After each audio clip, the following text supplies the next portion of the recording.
The night around Collinwood is filled with an unknown, unseen terror.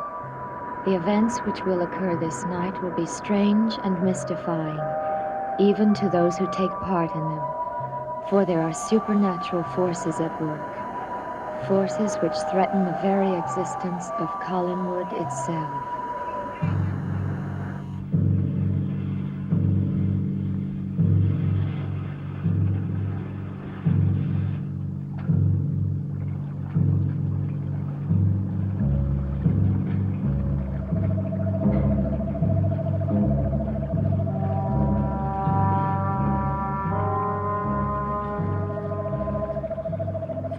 Shall nourish each grain of sand wedged between the sacred ancient stones, and guide us to the threshold of a time to be, and restore our flesh and bones. Flesh and bones. Flesh and bones. Flesh and bones. Flesh and bones. Flesh and bones. Flesh and bones.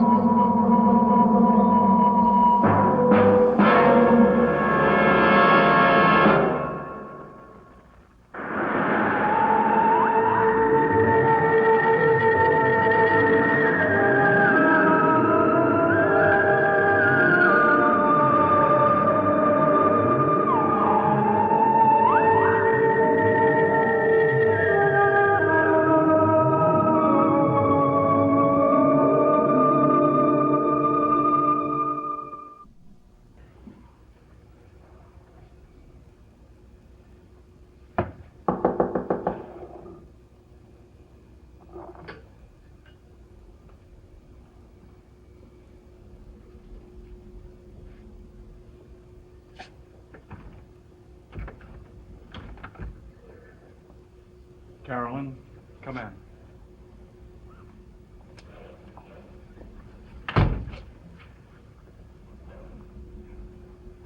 Did you talk to Sabrina? Yes, I had a long talk with her. She fully recovered from her loss of speech? No, not completely, and not everything she says makes sense. Chris, I'd like to know about you and Sabrina. What about us? Well, did you mean something to each other at one time? Didn't she tell you? I'm asking you. Yes, we meant something to each other at one time. What? It doesn't matter now. She doesn't mean anything to me anymore. You still mean something to her. What are you talking about? She's trying to protect you from something. Why don't you just tell me what she said? First, I would like to know why you tried to keep me from seeing her. She's a sick girl. Yes, that was obvious, but how did she get that way? Carolyn, what did she say? Something I found very difficult to believe. What was it? Does it really matter? I only want to know why she is the way she is. What happened to her? Are you afraid to tell me what she said? No. Then tell me. No, I'm not afraid. She sent for me to warn me that you would try to kill me.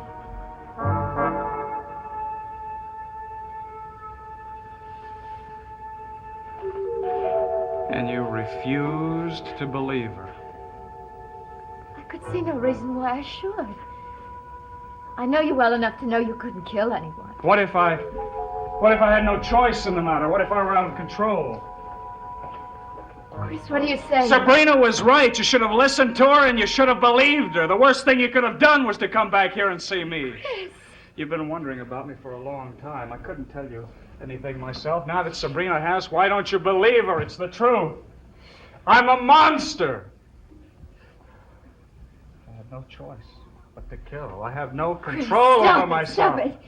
You can't hate yourself that much. Oh, You just can't. What do I have to do to make you understand? I'm rotten. Do you have to be shown the other side of me in order to be convinced? I couldn't have been so wrong about you. Carolyn, why don't you do yourself a big favor? Why don't you get out of my life? Why don't you leave and leave me alone?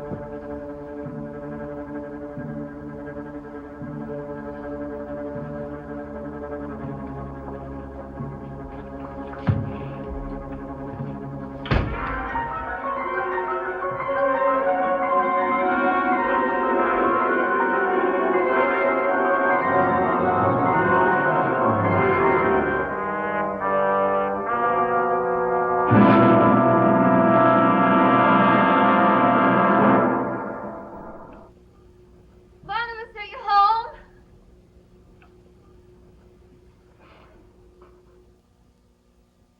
There is no margin for error. Punishment is necessary. Barnabas, where are you? Barnabas? There is no margin for error. Punishment is necessary.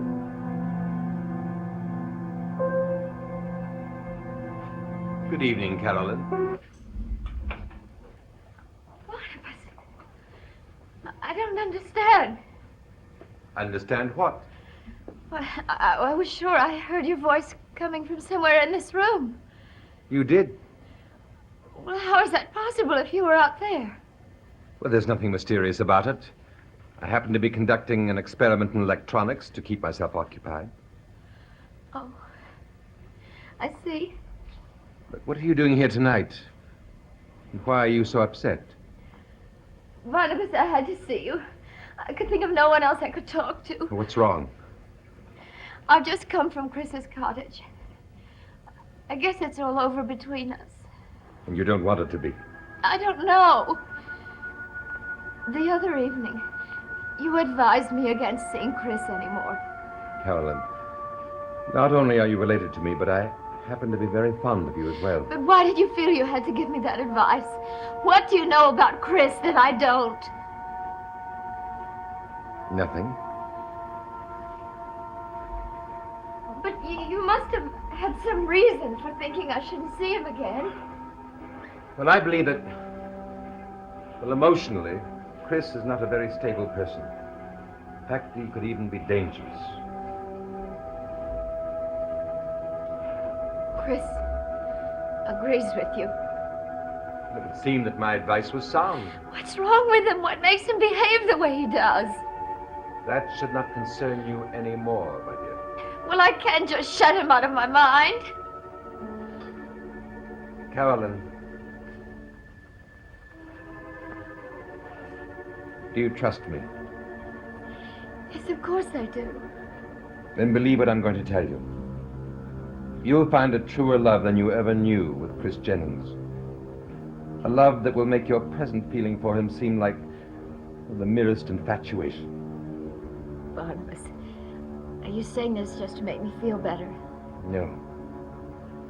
I feel it, well, that it is written somewhere. I feel that it is your destiny. I don't understand. How can you be so sure? I feel it. Therefore, I believe it, my dear. I wish I could feel the same way. It will take time. And when it happens, you will know it. Thank you for listening to me. And for being so concerned. Now, you go back to Collinwood and get some rest. And try to turn your mind to the future. Good night, Barnabas. Good night, my dear.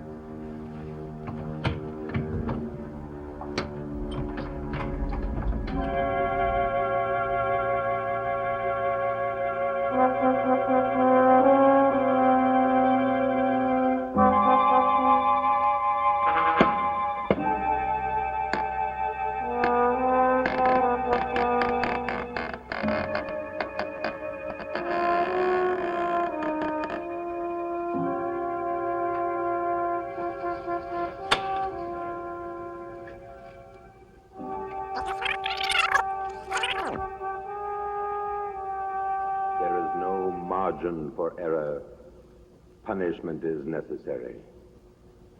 There is no margin for error. You understand what Punishment must is be done. necessary. Then go There and is see no that it margin is for done. error. Punishment is necessary. There is no margin for error. Punishment is necessary. There is no margin for error. Punishment is necessary.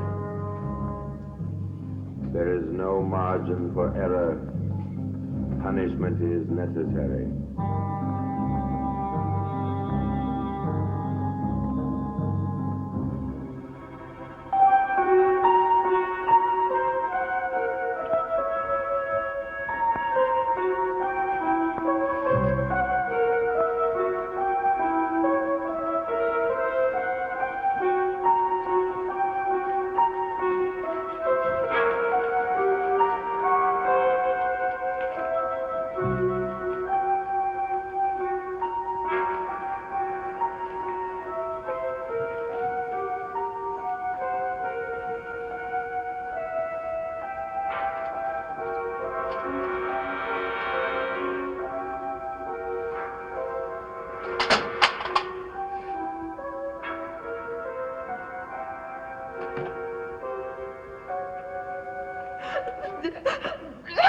Who's in here? Who's in this room? Who are you? You must not do it. What are you talking about? You must not die. While there is hope, Hope! What are you talking about? Who are you? Tell me who you are. I cannot help you, but he can. You must find him. Find who? Who do you want me to find? Quentin Collins. Wait a minute! Wait! You'll have to tell me more than that. Quentin Collins. Quentin Collins.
Operator, get me the police. Hello, Doc. Philip, thank heaven you're all right. Well, of course I'm all right. What's the matter with you? What's the matter with me? I've been worried sick. You were gone all night. Oh, I know. I'm sorry. I met a man who wanted to show me a house full of antiques. Why didn't you call? Well, I agreed to go and look, and he said he wanted a quick appraisal, and, well, once I got started, I completely lost track of time. Philip, that's so unlike you.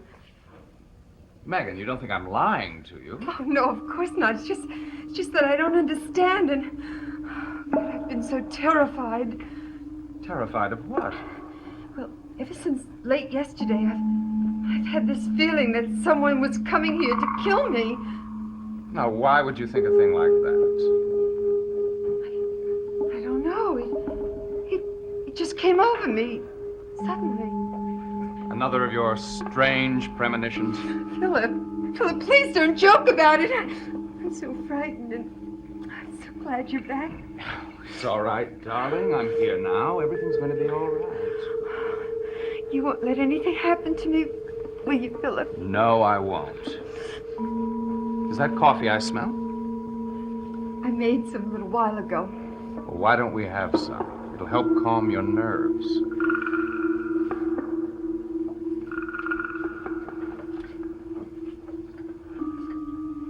How is the baby, Megan? Oh, he's no better. He's still running a high fever. I don't know what we're going to do. It's a shame about the book. You should have been more careful. I should have. Well, it's your fault that it was stolen. Philip, we were both responsible.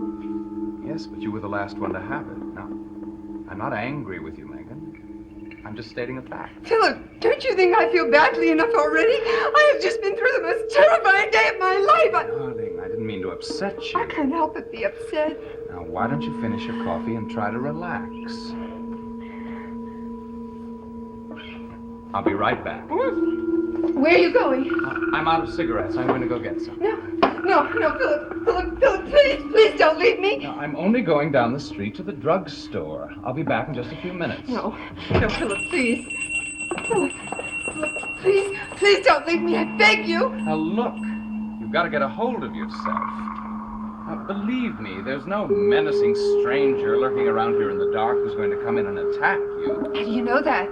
Because I know it. Now, I'll only be gone a few minutes.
apothecary? This is Mrs. Todd from the antique shop down the street. Is my husband still there? What? You haven't seen him? But he just went there a few minutes ago to buy some cigarettes.